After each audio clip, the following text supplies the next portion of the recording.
नमस्कार दोस्तों, आइए जानते हैं आज राजस्थान की बड़ी खबरें। आज की पहली खबर है कि राजस्थान में 23,820 पदों पर होने वाली भर्ती रद्द। राजस्थान के लाखों युवाओं का इंतजार और बढ़ गया है। स्वायत्त शासन विभाग की ओर से 23,820 पदों पर निकाली गई सफाई कर्मचारियों की भर्ती को रद्द कर दी। बुधवार को स्वायत्त शासन विभाग के निदेशक कुमार पाल गौतम ने इसके ऑर्डर जारी किए। ये तीसरी बार मौका है जब सफाई कर्मियों की भर्ती अटकी है।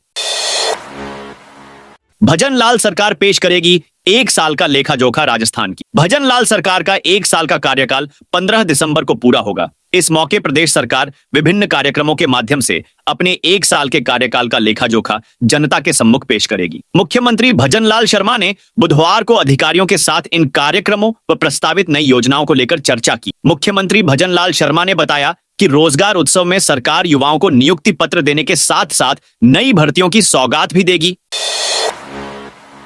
अब हनुमान बेनीवाल भी एसआई भर्ती परीक्षा रद्द को लेकर करेंगे बड़ा आंदोलन। नागौर के सांसद और रालोपा नेता हनुमान बेनीवाल ने हुंकार भरते हुए राज्य सरकार को चेतावनी दी है। एसआई भर्ती सहित अन्य मांगों को लेकर रालोपा अब बड़ा आंदोलन करेगी। बेनीवाल ने बुधवार को सोशल मीडिया एक्स पर पोस्ट कर अपनी आगे की रणनीति बताई। लिखा कि बड़े स्तर पर एसआई भर्ती परीक्षा का पेपर आउट होने के प्रमाण मिलने और कई लोगों की गिरफ्तारियां होने तथा एसओजी द्वारा भर्ती रद्द करने की सिफारिश करने के बावजूद सरकार खामोश है।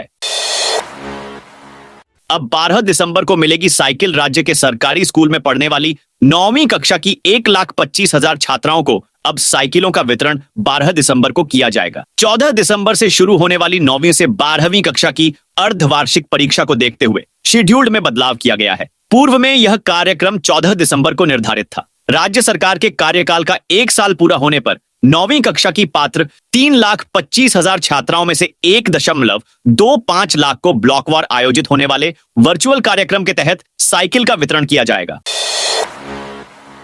अजमेर की आनासागर झील में सूर्यास्त के बाद भी चलेगा डबल डेकर क्रूज। अजमेर की आनासागर झील में अब सूर्यास्त के बाद भी डबल डेकर क्रूज चल सकेगा। परिवहन विभाग ने जिला स्तरीय झील संरक्षण एवं विकास समिति की बैठक में हुए फैसले के बाद गुरुवार को क्रूज के संचालन की अवधि बढ़ा दी। अब रात्रि 11 बजे तक ई क्रूज का संचालन किया जा सकेगा। अमीर 31 जनवरी तक स्वेच्छा से हटा लें, नाम वरना होगी वसूली। राष्ट्रीय खाद्य सुरक्षा योजना में चयनित सक्षम व्यक्तियों को स्वेच्छा से योजना से नाम हटवाने के लिए गिव अप अभियान चला रखा है। 31 जनवरी 2025 तक चलने वाले इस अभियान के दौरान यदि सक्षम व्यक्ति अपने नाम नहीं हटवाते हैं तो उनके खिलाफ कानूनी कार्रवाई की जाएगी। स्वेच्छा से नाम हटाने का यह फॉर्म जिले की सभी उचित मूल्य दुकानों पर उपलब्ध है। रसद अधिकारी ने चेतावनी दी कि 31 जनवरी 2025 तक नाम नहीं हटवाने वाले अपात्र अथवा सक्षम व्यक्तियों के खिलाफ विशेष अभियान चलाकर कार्रवाई की जाएगी। टीकाराम जूली ने सरकार पर बोला बड़ा हमला। टीकाराम जूली ने अपने सोशल मीडिया हैंडल से पोस्ट कर लिखा कि भाजपा सरकार की विफलता एक बार फिर से सामने आई है। 23,820 पदों पर सफाई कर्मियों की भर्ती रद्द करना लाखों युवाओं की उम्मीदों पर पानी फेरने का काम है। यह सरकार की नाकामी और भ्रष्टाचार को दर्शाता है। भाजपा सरकार को बार बार अपने आदेश वापस लेने पड़ रहे हैं। यह उनकी विफलता को दर्शाता है। अनुभव प्रमाण पत्रों में भ्रष्टाचार भाजपा का शिष्टाचार बन गया है। यह सरकार बार बार नियम बदलकर भी भर्ती नहीं करा पा रही है। यह उनकी अक्षमता को दर्शाता है। राइजिंग राजस्थान समिट से पहले अजमेर को मिले 2 बड़े तोहफे। राइजिंग राजस्थान समिट से पहले सरकार का बड़ा फैसला। अजमेर को 2 बड़े तोहफे मिले हैं। राजस्थान सरकार ने माकड़वाली गांव में आईटी पार्क भूमि आवंटन प्रस्ताव को मंजूरी दे दी है। यहां 12.95 हेक्टेयर में पार्क बनेगा। इससे शहर में रोजगार के नए अवसर पैदा होंगे। लोहागल गांव में सर्विस रिजर्वायर के लिए 10,000 वर्ग मीटर भूमि आवंटन को भी मंजूरी मिल गई है। यहां 30 MLD क्षमता का एसआर टैंक बनेगा। मदन राठौड़ ने की पीएम मोदी से मुलाकात। विधानसभा उपचुनावों के बाद आज बीजेपी प्रदेश अध्यक्ष मदन राठौड़ ने पीएम मोदी से मुलाकात की। दिल्ली में संसद भवन में उनकी प्रधानमंत्री नरेंद्र मोदी से मुलाकात हुई। इस मौके पर पीएम मोदी ने विधानसभा उपचुनाव में बीजेपी की सफलता पर राठौड़ को बधाई दी। मुलाकात के बाद मदन राठौड़ ने कहा कि उन्होंने मुलाकात में पीएम मोदी को प्रदेश बीजेपी के संगठन और प्रदेश सरकार द्वारा किए जा रहे कार्यों की जानकारी दी। किसानों का महापड़ाव 16वें दिन जारी। जालोर जिला मुख्यालय पर भारतीय किसान संघ के आह्वान पर किसानों का महापड़ाव अभी भी जारी है। किसानों ने महापड़ाव के 16वें दिन 5 प्रकार के अनाज से एक कपड़े पर जालोर मांगे, जवाई में हक लिखा। बता दें कि जालोर में जवाई बांध के पानी पर जालोर का हक तय करने किसानों को बीमा क्लेम समय पर दिलाने की मांग को लेकर जालोर जिला कलेक्ट्रेट के सामने किसानों का महापड़ाव 16 दिन से जारी है।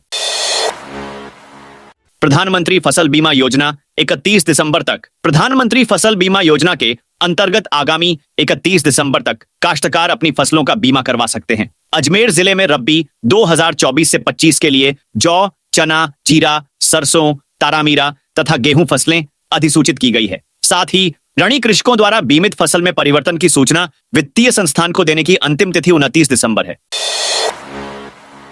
ई-केवाईसी करने की डेट फिर बढ़ी। राष्ट्रीय खाद्य सुरक्षा योजना में नया अपडेट। ई-केवाईसी करने की डेट फिर बढ़ी। खाद्य नागरिक आपूर्ति एवं उपभोक्ता मामले विभाग के मंत्री सुमित गोदारा ने बताया कि माननीय सर्वोच्च न्यायालय एवं भारत सरकार के निर्देशों की अनुपालना में राष्ट्रीय खाद्य सुरक्षा योजना के तहत राजस्थान के चयनित सभी लाभार्थियों को ई-केवाईसी करवाई जा रही है। इसकी अंतिम तिथि अभी तक 31 अक्टूबर थी, पर सभी इसका लाभ ले सकें, इसलिए अब इसकी डेट को एक बार फिर बढ़ा दिया है। ई-केवाईसी की अंतिम तिथि 31 दिसंबर कर दी गई है।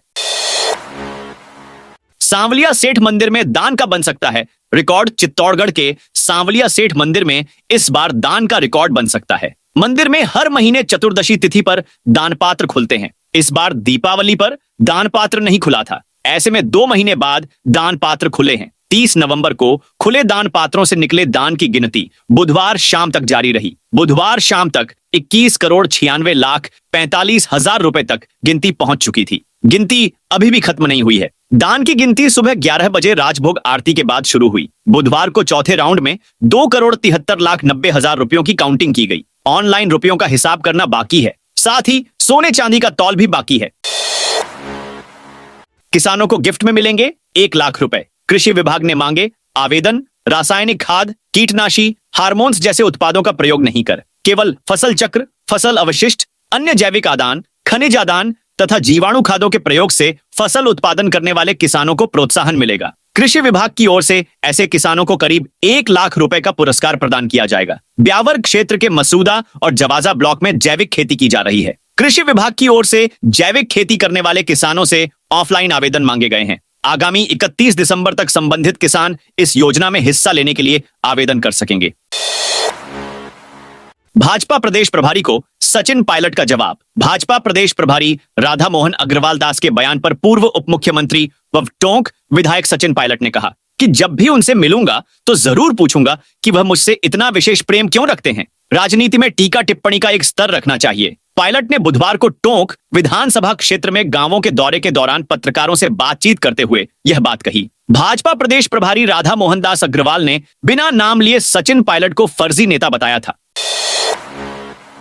राजस्थान में बनेगी सस्ती बिजली। सस्ती बिजली के उत्पादन में सिरमौर राजस्थान अब और तेजी से आगे बढ़ेगा। प्रदेश में 4 बड़े सोलर पार्क डेवलप हो रहे हैं, जिससे हर साल 1,200 करोड़ यूनिट सस्ती बिजली का उत्पादन होगा। 7,375 मेगावाट क्षमता के इन प्रोजेक्ट से सरकार की तिजोरी में करीब 5,000 करोड़ रुपए आएंगे। यह राशि भूमि लीज, जीएसटी, आरआरडीएफ के जरिए आएगी। निखरेंगे राजस्थान के यह 8 रोडवेज बस स्टैंड। राजस्थान राज्य पथ परिवहन निगम की ओर से बदहाल बस स्टैंडों की कायाकल्प करने की तैयारी शुरू हो गई है। रोडवेज गुजरात मॉडल की तर्ज पर बस स्टैंडों को आधुनिक बनाएगा। यहां यात्रियों को एयरपोर्ट जैसी सुविधाएं दी जाएंगी। एक बस स्टैंड को अत्याधुनिक सुविधाओं से विकसित करने पर 150 से 200 करोड़ रुपए खर्च होंगे। इसके लिए पीपीपी मोड, बीओटी पर काम किया जा रहा है। रोडवेज ने इसकी प्रक्रिया शुरू कर दी है। पहले फेज में राज्य के 8 बस स्टैंडों को शामिल गया है। इनका सर्वे कराकर रिपोर्ट तैयार कर ली गई है। राजस्थान कांग्रेस में फेरबदल शुरू। राजस्थान में कांग्रेस ने संगठन को मजबूत करने की दिशा में बड़ा कदम उठाया है। प्रदेश कांग्रेस अध्यक्ष गोविंद सिंह डोटासरा ने जुलाई 2024 में कई ब्लॉक और मंडल कमेटियों को भंग करने का आदेश दिया था। तत्काल प्रभाव से इन कमेटियों को भंग करने के बाद अब नई ब्लॉक कमेटियों के गठन की प्रक्रिया शुरू कर दी गई है। पीसीसी चीफ ने इस बार संगठन में नए चेहरों को प्राथमिकता दी है। पीसीसी चीफ गोविंद सिंह डोटासरा ने बुधवार को 27 ब्लॉकों के लिए कांग्रेस ब्लॉक अध्यक्षों और कार्यकारी अध्यक्षों की सूची जारी की। इसमें 20 ब्लॉक अध्यक्ष और 6 कार्यकारी अध्यक्ष नियुक्त किए गए हैं। सीकर में हिंदू समाज के लोगों का प्रदर्शन। बांग्लादेश में हिंदू समाज पर हो रहे अत्याचारों के विरोध में आज सीकर में सर्व हिंदू समाज ने विशाल आक्रोश रैली निकाली। इस दौरान लोगों ने कलेक्ट्रेट के बाहर विरोध प्रदर्शन करते हुए कलेक्ट्रेट के बाहर हनुमान चालीसा का पाठ भी किया। आक्रोश रैली रामलीला मैदान से शुरू होकर जाट बाजार, तापड़िया बगीची, रेलवे स्टेशन, कल्याण सर्किल होते हुए कलेक्ट्रेट पहुंची। राजस्थान में आज से बढ़ेगी सर्दी। राजस्थान में आज से सर्द हवाओं की शुरुआत तापमान में गिरावट ला सकती है। एक्टिव वेस्टर्न डिस्टर्बेंस के गुजरने के बाद आज से प्रदेश में भी उत्तरी सर्द हवा चलेगी। इससे प्रदेश के अधिकांश हिस्सों में तापमान 2 से 3 डिग्री सेल्सियस तक गिरने की संभावना है। पिछले 24 घंटे में राज्य में सभी जगह आसमान साफ रहा। राजधानी जयपुर में जहां दिन में तापमान में तेजी रही, लेकिन शाम होते होते सर्द हवा ने आम आदमी को सर्दी का एहसास करा दिया। बुधवार को प्रदेश के माउंट आबू के अलावा सभी शहरों में अधिकतम तापमान 25 डिग्री सेल्सियस से ज्यादा रहा। विधायक सिद्ध कुमारी को अदालत का कारण बताओ। नोटिस। बीकानेर के पूर्व राजघराने की संपत्ति खुर्द बुर्द करने के मामले में अदालत से तैनात मौका कमिश्नर को 2 बार लालगढ़ के शिव विलास में प्रवेश नहीं देने के बाद अब तीसरी बार आदेश दिए गए हैं। इस बार मौका कमिश्नर अपने साथ पुलिस ले जा सकते हैं। इतना ही नहीं, अदालत ने इस मामले में बीकानेर पूर्व की विधायक सहित कई जनों को कारण बताओ नोटिस जारी किया है। संस्कृत शिक्षा विभाग में 3003 पदों पर होगी भर्ती। राजस्थान सरकार संस्कृत शिक्षा विभाग में 3003 पदों पर सीधी भर्ती करेगी। इसके लिए संस्कृत शिक्षा विभाग ने राजस्थान कर्मचारी चयन बोर्ड को अभ्यर्थना भर्ती कराने का प्रस्ताव जारी कर दी है। ऐसे में अब कर्मचारी चयन बोर्ड जल्द ही भर्ती विज्ञप्ति जारी करेगा। शिक्षा मंत्री मदन दिलावर ने बताया, शिक्षा विभाग में लंबे वक्त से पद रिक्त चल रहे थे। ऐसे में हमारी सरकार द्वारा अलग अलग कुल 3003 पदों पर शिक्षकों की भर्ती करने का फैसला किया गया है। इसको लेकर संस्कृत शिक्षा विभाग ने राजस्थान कर्मचारी चयन बोर्ड को अभ्यर्थना भेज दी है।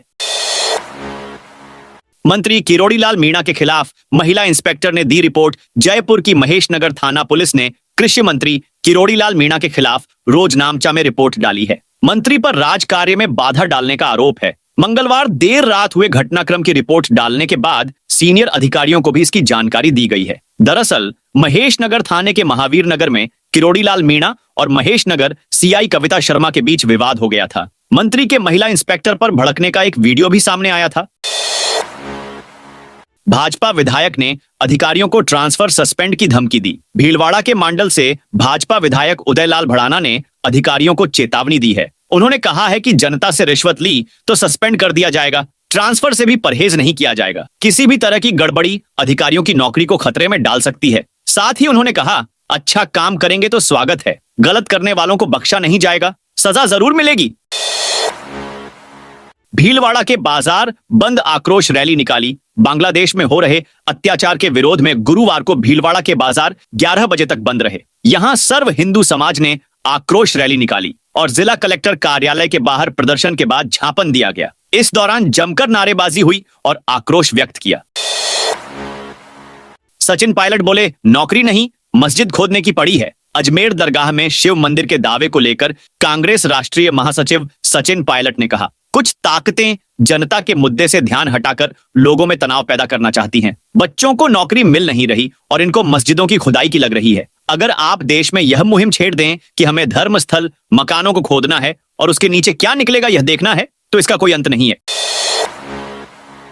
एलपीजी आईडी की सीडिंग तिथि 10 दिसंबर तक बढ़ाई। जिला रसद अधिकारी ओम प्रकाश जोतर ने बताया, 31 दिसंबर तक ई-केवाईसी नहीं कराने पर लाभार्थियों के नाम खाद्य सुरक्षा योजना से हटा दिया जाएगा। इसके साथ ही राष्ट्रीय खाद्य सुरक्षा योजना से लाभान्वित परिवारों को 450 रुपए में गैस सिलेंडर उपलब्ध कराने के लिए एलपीजी आईडी की सीडिंग कराने की तिथि 10 दिसंबर तक बढ़ाई गई है। पहले इसे नवंबर माह तक कराना जरूरी था। आंबेडकर डीबीटी वाउचर योजना में आवेदन 31 दिसंबर तक होंगे। सामाजिक न्याय एवं अधिकारिता विभाग ने आंबेडकर डीबीटी वाउचर योजना में अल्पसंख्यक समुदाय के छात्रों से ऑनलाइन आवेदन की अंतिम तारीख को 31 दिसंबर तक बढ़ाया है। जिला अल्पसंख्यक कल्याण अधिकारी ललित कुमार ने बताया कि इस योजना के तहत जिला मुख्यालय पर संचालित सभी स्नातक और स्नातकोत्तर स्तर के राजकीय कॉलेजों में केवल शैक्षणिक पाठ्यक्रम कला, विज्ञान एवं वाणिज्य संकाय के नियमित विद्यार्थी के रूप में अध्ययनरत अल्पसंख्यक समुदाय के ऐसे छात्र जिनकी पारिवारिक वार्षिक आय 2.5 लाख तक है और घर से दूर जिला मुख्यालय पर किराए पर निवास कर रहे हैं। योजना में चयनित आवेदकों को 2000 रुपए प्रतिमाह दी जाएगी। होटल और रेस्टोरेंट संचालकों को कराना होगा रजिस्ट्रेशन। धौलपुर जिले में संचालित होटल, रेस्टोरेंट, गेस्ट हाउस और स्वयंसेवी संस्थाओं के लिए पुलिस अधीक्षक ने निर्देश जारी किए हैं। एसपी की ओर से दिए गए निर्देशों में सभी होटल, रेस्टोरेंट, गेस्ट हाउस और स्वयंसेवी संस्थाओं के मालिकों को रजिस्ट्रेशन कराना अनिवार्य कर दिया गया है। 2 दिन में सभी अपने प्रतिष्ठानों का रजिस्ट्रेशन कराने के बाद पुलिस को सूचना देंगे, जिसके बाद रजिस्ट्रेशन नहीं कराने वाली फर्मों के खिलाफ कानूनी कार्रवाई की जाएगी। यह थी आज राजस्थान की बड़ी खबरें। आपने अभी तक इस वीडियो को लाइक नहीं किया तो फटाफट से कर दीजिए।